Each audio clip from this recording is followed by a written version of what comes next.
This is the Regular Pastor Podcast, your favorite podcast devoted to regular pastors and regular churches. My name is Landon Coleman. I serve as a regular pastor at Emmanuel Baptist Church in Odessa, Texas. You have somehow made your way into Season 4 of the Regular Pastor Podcast. I'm glad you're here.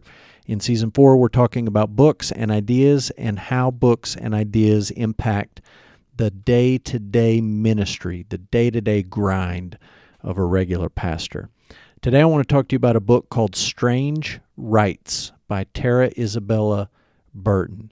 This book is published in 2020 by Public Affairs out of New York. It's 301 pages long, but if you take out the endnotes in the appendix, it's really 247 pages. There is an introduction, 9 chapters in the middle, and a conclusion at the end. Tara Isabella Burton was not familiar to me before I read this book, so here's a little bit of information about her from the dust jacket of the book. Tara Isabella Burton is a contributing editor at The American Interest, a columnist at Religion News Service, and the former staff religion reporter at Vox.com.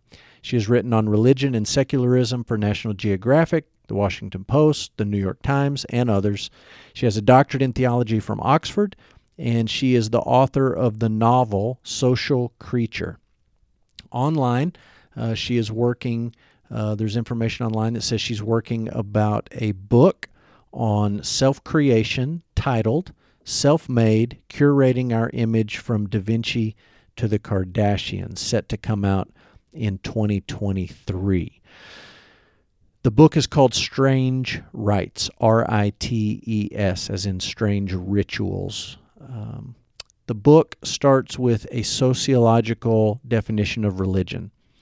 Burton says that religion serves 4 purposes. Religion provides people with meaning, number 1, purpose, number 2, community, number 3, and ritual, number 4. 4 purposes, 4 sociological functions of religion: meaning, purpose, community, and ritual. Then she takes that matrix and applies it to what she calls the remix religions of the West. These remix religions say that they are non-theistic, atheistic. They do not believe in God. They are secular.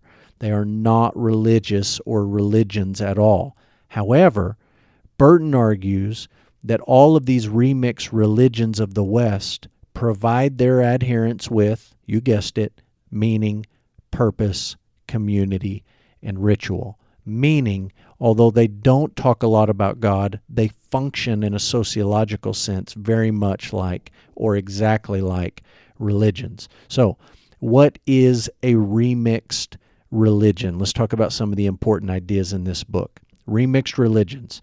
These are people who say they're spiritual but not religious. These are the faithful nuns.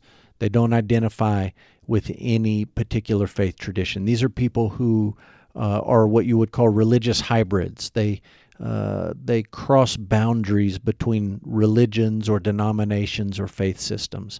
Now, there's a lot of overlap in these categories.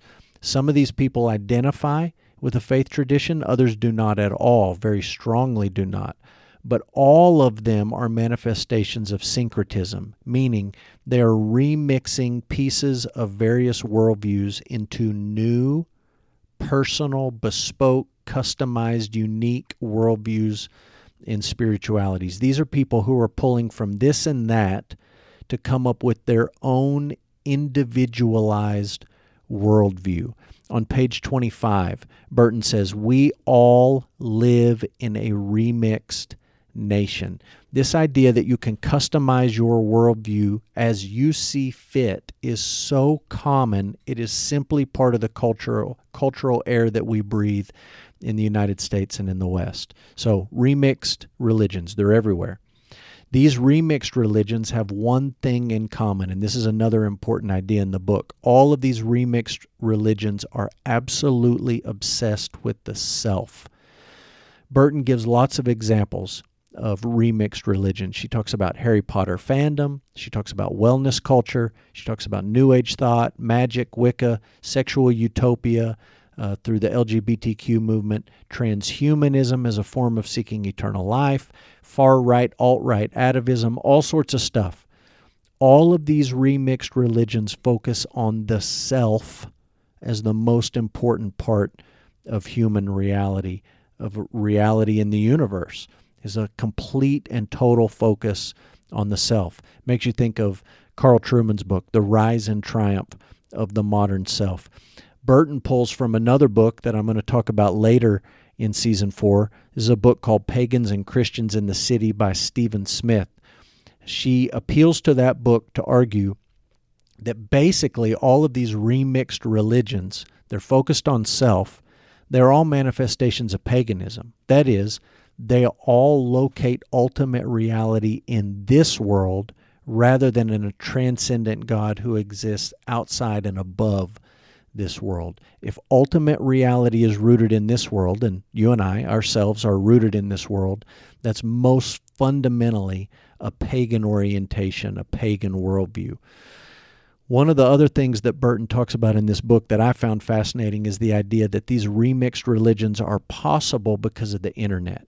So previously, in the past, it was harder for people to piece together worldviews on an individualistic basis. There were more social barriers set up for accessing minority worldviews, learning about divergent worldviews, thinking about non-mainstream worldviews. But now we have this thing called the internet, and the internet connects people all over the world to other people who are just like them. Whereas in the past, you may be the only unique person in your small community. Now the internet can connect you with lots of other, air quotes, unique people who are just like you all over the world. And so the end result is an increase in tribalism and a reducing of the size of our tribes. So we're narrowing our tribes down smaller and smaller and smaller so that they're made up of people who are just like us, think like us, feel like us, view the world like us. And the end game result of all this is that we are more tribal than ever.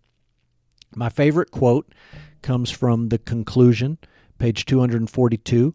Burton says this, quote, "We do not live in a godless world. Rather, we live in a profoundly anti-institutional one, where the proliferation of internet creative culture and consumer capitalism have rendered us all simultaneously parishioner, high priest, and deity. America is not secular, but simply spiritually self-focused." End quote. I think that's us as Americans detailed to a T. I think that fits with the analysis you see in Carl Trueman's book, The Rise and Triumph of the Modern Self. We are not secular people. We are pagan people. We are spiritually self-focused in finding ultimate reality in this world, specifically in ourselves. I think Christians have some important ministry takeaway here. I think Christians ought to understand the remixed religions of the West. You can call it syncretism. You can call it cafeteria-style spirituality, where you take this and leave that. You can call it whatever you want. You can call it remixed religions.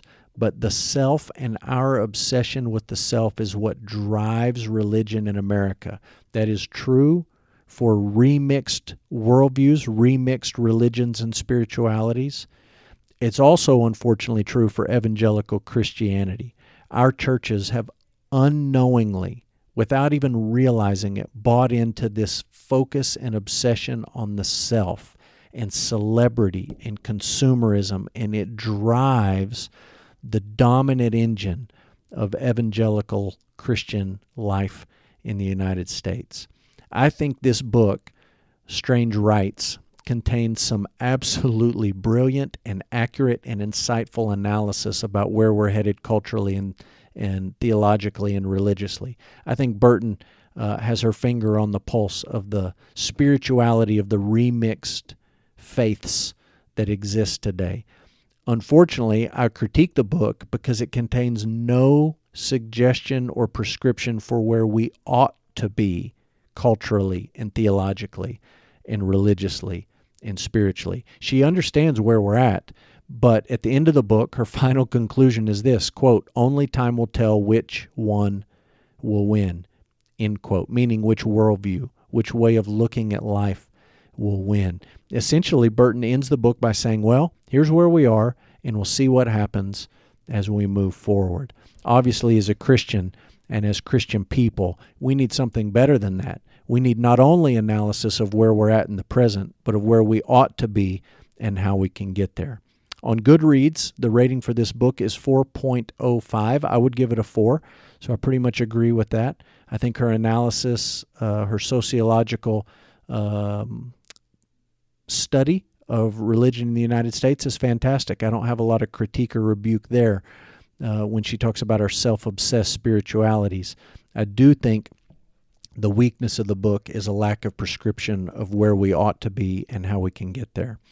Who should read this book? I think any thinking people who want to understand the world that we live in and want to understand the big ideas that shape the worldview that is dominant in our culture ought to read this book. I personally learned a lot from reading this book. There was a lot of stuff in here I'd never heard of, I'd never come across. She talked about fandom and Harry Potter fandom. She talked about fan culture. All that was new to me. She talked about immersive experiential theater. I never come across anything like that. Some of the stuff she talked about with regards to transhumanism, I had very faintly heard of and read about. There's a fascinating chapter on transhumanism. All of these things helpful for seeing the world that we live in. Thanks for listening to this episode of the Regular Pastor Podcast. Subscribe for weekly episodes. Leave us an A+ rating wherever you're listening. Follow online at regularpastor.com.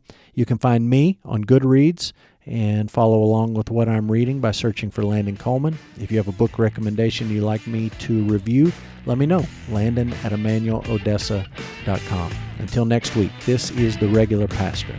Out.